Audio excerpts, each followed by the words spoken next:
This vast firmament open to my eyes,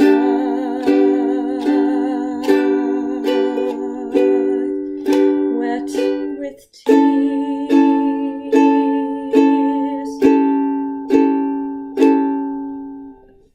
and there in the middle, above branches and steam bud,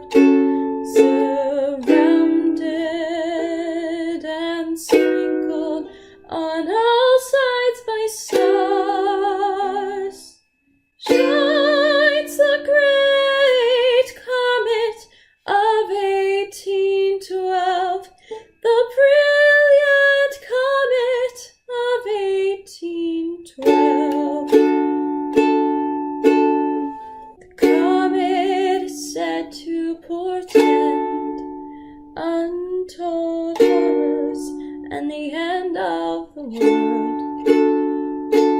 But for me, the comet brings no fear. No, I gaze joyfully, and this bright star, having traced its parabola with inexpressible speed through immeasurable space, seems suddenly to have stopped, like an arrow piercing the earth, stopped for me.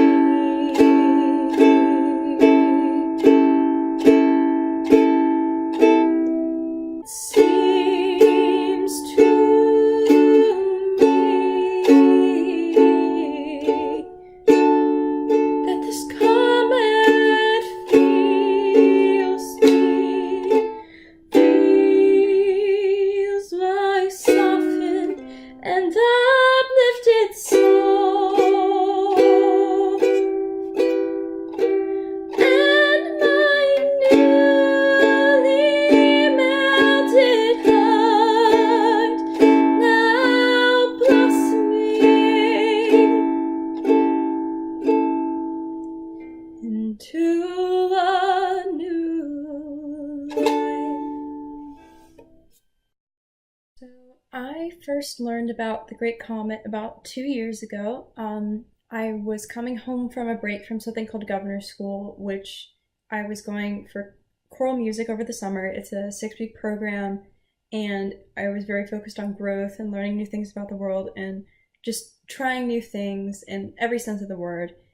And so I was looking for something new when I was coming back, and I was just like, I want a new musical, something to listen to. I have like $20 in iTunes money. I can get something really easily. And so I was looking on the iTunes store, looking at my recommended, and everything's like, well, yeah, I don't really know if I want to listen to that. And then I saw The Great Comet, and I remembered that someone had told me about Natasha Peer and The Great Comet of 1812. It had been in passing, and I was just still interested, though. I was interested enough to click on it, and I listened to like a few of those little 30-second snippets of songs. I don't even know if iTunes still does that. I mean, I'm sure it does. But I listened to a few of the songs, and I came across No One Else. And that was the song, when I listened to it, I was like, yes, this is the album I want to buy. This is the album I want to listen to on the car ride back to Governor's School. And so that's exactly what I did. And even though I wasn't paying enough attention really to understand completely what was going on, I remember coming back, and as soon as I saw my friends at Governor's School, I was like, have you guys heard of this musical? And I was like writing in my journal about it. I was like, I love this musical, and no one knows what I'm talking about. And that love only continued. I listened to it all throughout that summer, and it just gave me so much joy. And I started like singing No One Else all the time. I like couldn't stop myself. I just love singing it so much. I really wished I was able to see it because at that point it was no longer off Broadway and the big productions at ART and Broadway just weren't happening yet. And so I just assumed I'm never going to get to see the show. I'm just going to have to be content with listening to it. And that kind of broke my heart because from whatever pictures and video clips I had seen, I was like, it looks so dynamic, it looks so interesting. I want to experience this story as much as I can. And so, but at the same time, I was like, I'm glad I have this whole show on an album and I can listen to it as much as I want and I can tell people to listen to it even though they won't listen to me. And I thought that was going to be it. So fast forward a little bit later and it's announced that it's going to be at ART, which I think had maybe been already announced, but it didn't seem real until you start seeing things come out about the casting, and sooner or later pictures of the set started coming out, and the rumors about potentially having it come to Broadway started boiling up, and there was part of me that was like, wow, I really want to go over to Boston right now so I can see this musical. And like I was thinking about planning that trip, all of this kind of thing. And I was so excited because to see that this would work in a bigger setting and everything just made me really excited that maybe I would get to see this show. And it just the possibilities of that run just gave me so much happiness and joy. But a little bit after that, of course, came the announcement that it would be coming to Broadway, and that's when I knew that I was going to get to see the show. Because as much as I want to see more theater, unfortunately, the only thing my family, other than going to our regional theaters, has really done is going to New York City to go see a big Broadway show, usually more than one. And I was like, I think that we can get that trip together. And and because of that, I ended up going to see the show in April of this year. I had the best time of my life. I remember coming out of the theater like, theater's canceled because nothing will ever be as good as this. I thought that maybe because I had such high expectations for the show, because I'd loved it for so long, that maybe it wouldn't live up. But it did. It exceeded all my expectations. And in fact, the outfit I'm wearing today is pretty much what I wore to the show. You've got this army jacket, which I thought looked a lot like the jackets in the show. You can't see it, but I'm wearing a really cool blue skirt that I wore to the show. I'm wearing the same eyeshadow. This is the shade's called Comet. I'm wearing like blue highlighter. And so I have such fond memories of that night. And the whole line, I'll never be this happy again. It's easy to just stick that on an Instagram post, but there was part of me that really thought that. I'm getting emotional. And so I continued following the show, and I really hoped that I'd get to see it again. But while I was on vacation, came all of the drama, and then when I got home, I heard the news that Great Comet would be closing.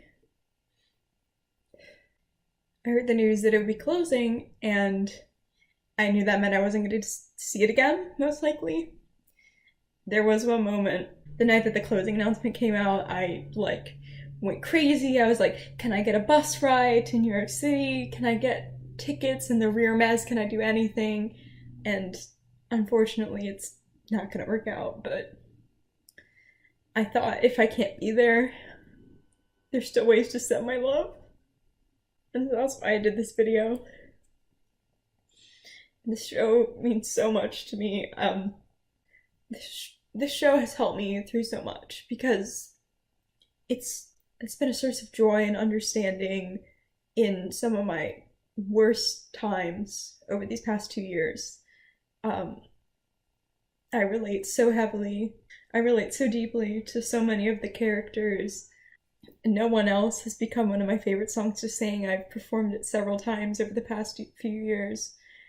And people are always like, what is that song? What is that from? It's so beautiful. And I'm like, it's from my favorite show. And one of my favorite things that's come out of the show even if it's kind of indirectly, is something I like to call Great Comet moments.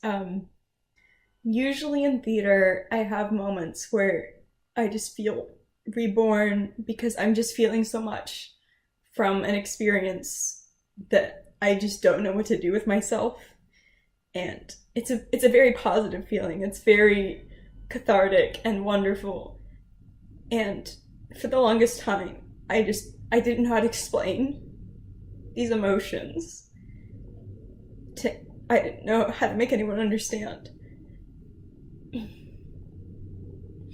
But I started calling them Great Comet moments because I feel like I feel like in these moments I'm feeling what Pierre feels or something resembling it when he sees the comet after talking to Natasha, um, and having a word for it, having something to connect to, has been such a joy. Um, I'm so grateful to everyone involved in this production.